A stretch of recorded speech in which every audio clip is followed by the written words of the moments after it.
Boa noite, eu me chamo Jevin e após uma longa pausa estou aqui novamente. Peço desculpas pela minha ausência e desejo também um feliz ano novo, mesmo que atrasado, para todos vocês que ainda estão aqui. Espero que 2026 seja um ano bom, de forma geral, e pretendo ser mais ativo no projeto ao longo desse novo ano. Desde já agradeço a você que está aqui comigo novamente e hoje eu trago um mangá de Kaoru Fujiwara chamado Fetiche, lançado em 2004.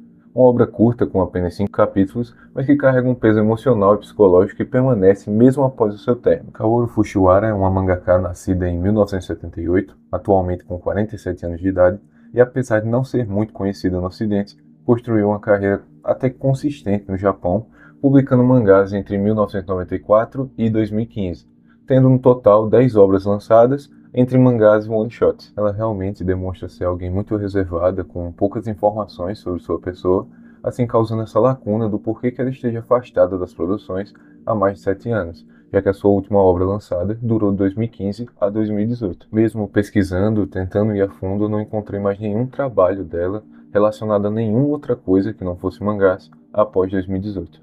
Fujiwara se destaca principalmente por suas obras terem um traço delicado e elegante que acabam criando esse contraste com suas narrativas psicológicas surreais.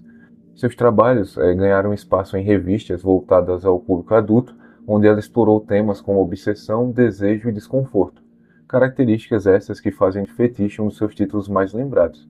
E mesmo assim, Fetiche sendo uma das suas obras mais famosas, ainda continua sendo uma obra nichada e de certa forma obscura em questão de popularidade. Fetiche é um mangá de drama psicológico dividido em one-shots, ou seja, não existe um enredo único que conecta todas as histórias, cada capítulo funciona como algo independente. Aqui, a autora utiliza desse estilo para explorar histórias do cotidiano, situações próprias de cada um, mas observadas por um olhar diferente, muitas vezes sendo algo perturbador, a não ser em momentos onde a história já é macabra mesmo, por si só. Aqui as histórias possuem tamanhos variados, algumas histórias simplesmente acabam do nada, sem respostas claras. Acredito que seja realmente uma confusão que faz parte da experiência. Essa obra, de certa forma, acabou me pegando exatamente por isso, de eu ter lido ela em uma madrugada e ela ter vindo à minha mente assim ao longo de toda uma semana. Antes de entrar nos capítulos, vale dizer que eu vou comentar cada história a partir da minha interpretação. Mesmo assim, eu ainda acho essencial que você tire um tempo para ler a obra por conta própria e tire a sua conclusão. Inclusive, eu recomendo que seja lida de uma vez só, no momento que você preferir. Aqui no capítulo 1, intitulado como Nossa Vasta Solidão, nos apresenta um jovem rapaz de aparência delicada, quase que feminina, clássico do traço da autora, que parece ter uma estranha relação com as pessoas ao seu redor. Tudo aquilo que é importante para ele tende a desaparecer. Objetos, relações, pessoas, como se o mundo estivesse constantemente escapando das suas mãos. O mais inquietante é que essas coisas às vezes reaparecem, sem nenhuma explicação, como se nada tivesse acontecido. Isso leva o personagem a questionar sua própria sanidade e se perguntar se ele está realmente perdendo o controle de tudo. Em meio a esse vazio e essa confusão, ele conhece uma garçonete, uma presença simples na vida dele, mas que aos poucos começa a alterar a forma como ele enxerga o mundo e a si mesmo. É uma história sobre solidão, apego e sobre o medo de perder tudo aquilo que é importante para nós, mesmo sem saber exatamente o porquê. O capítulo 2 se chama Carta de Amor e nessa história nós conhecemos Kaori, uma jovem que acaba de recuperar a visão após um transplante de córnea.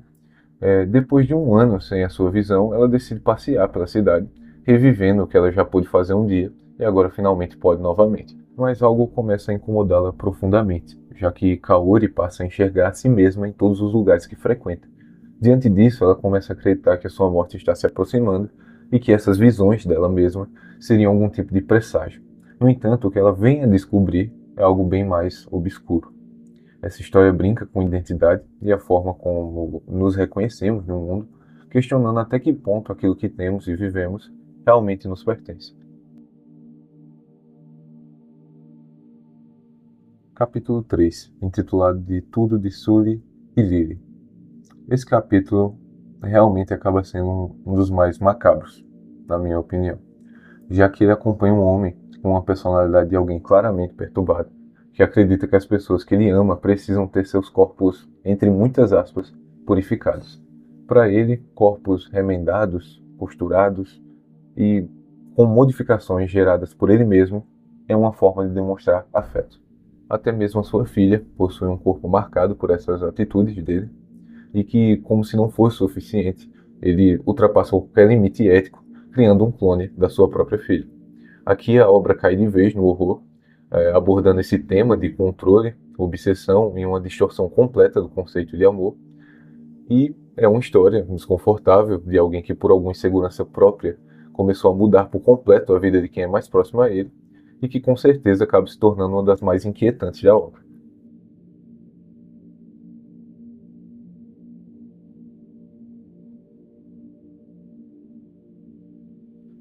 Capítulo 4, intitulado como Aeroporto. Definitivamente esse daqui é o capítulo que mais fica em aberto, ao menos para mim. Eu não soube muito como interpretar ele, apesar de eu estar aqui fazendo de tudo para não dar spoilers de nada. Mas esse daqui se torna realmente um dos mais abertos e é o mais curto também, então é até difícil falar sobre ele. Mas a história acompanha um taxista em um dia qualquer de trabalho e ele recebe o chamado de uma corrida. Ele leva uma mulher grávida até o aeroporto e o trajeto segue de forma normal. Mas algo no clima, né, nessa viagem, os diálogos começam a gerar um desconforto. Nada é explicado e nada é resolvido. Quando a história vem a terminar, fica uma sensação de algo muito estranho acontecendo, mesmo que seja difícil apontar exatamente o que ocorreu. É um capítulo que depende muito da interpretação de quem lê, e por isso torna ele tão inquietante. Ele é bem curto, então eu estou realmente evitando falar muito sobre ele, para que dessa forma você possa tirar a sua conclusão do que é que aconteceu nesse capítulo 4, que eu realmente não consigo ter uma certeza. Agora vamos para o capítulo 5, que por fim temos a história que dá o nome à obra, e que ele narra o encontro entre um homem e uma mulher, gravemente ferida, coberta por ataduras e bandagens, sentada em um ônibus. Esse homem se aproxima e, de forma sutil, ele entrega o número de telefone a ela, dizendo que achou os ferimentos dela legais. Ao invés de uma rejeição imediata, a garota se sente atraída por aquelas palavras e, após refletir sobre o ocorrido ao longo do seu dia, a moça decide ligar para ele. O que poderia ser apenas curiosidade se transforma em um gesto de entrega, né? Ela acaba caindo, né, no que ele gostaria. E ao discar para o telefone do cara, a moça cruza uma linha invisível, confiando em alguém que ela não conhece, alguém que demonstrou interesse não por quem ela é, mas pelo fato de ela estar machucada. O rapaz não se aproxima dela, apesar das bandagens, ele se aproxima por causa das bandagens. Existe algo profundamente estranho nisso. A atração não vem de uma empatia, nem de um cuidado que ele venha a ter com a moça, mas de uma estética de dor e de um corpo machucado que se torna um objeto de fascínio para aquele homem. A história nunca deixa claro quais são as reais intenções desse homem, mas que essa ausência de respostas é o que constrói o perigo da obra. Ele pode ser apenas alguém socialmente deslocado, talvez incapaz de perceber esses limites sociais, ou pode ser alguém que enxerga sofrimento como algo belo, desejável e até mesmo como uma prioridade.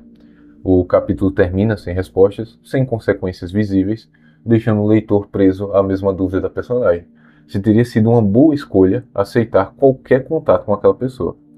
E é nesse silêncio que esse mangá demonstra força, se encerra sugerindo horror e o tempo todo com um clima de suspense no ar.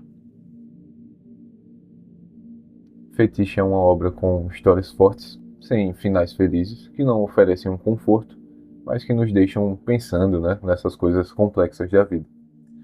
Relações são estranhas e confusas, então nesses capítulos onde o contato esconde algo maior, me tocou bastante. Eu sei que isso pode não servir para todo mundo, mas se você gostou do que eu trouxe aqui, é muito provável que você venha ao menos a apreciar a obra. Espero que você dê uma chance a ela.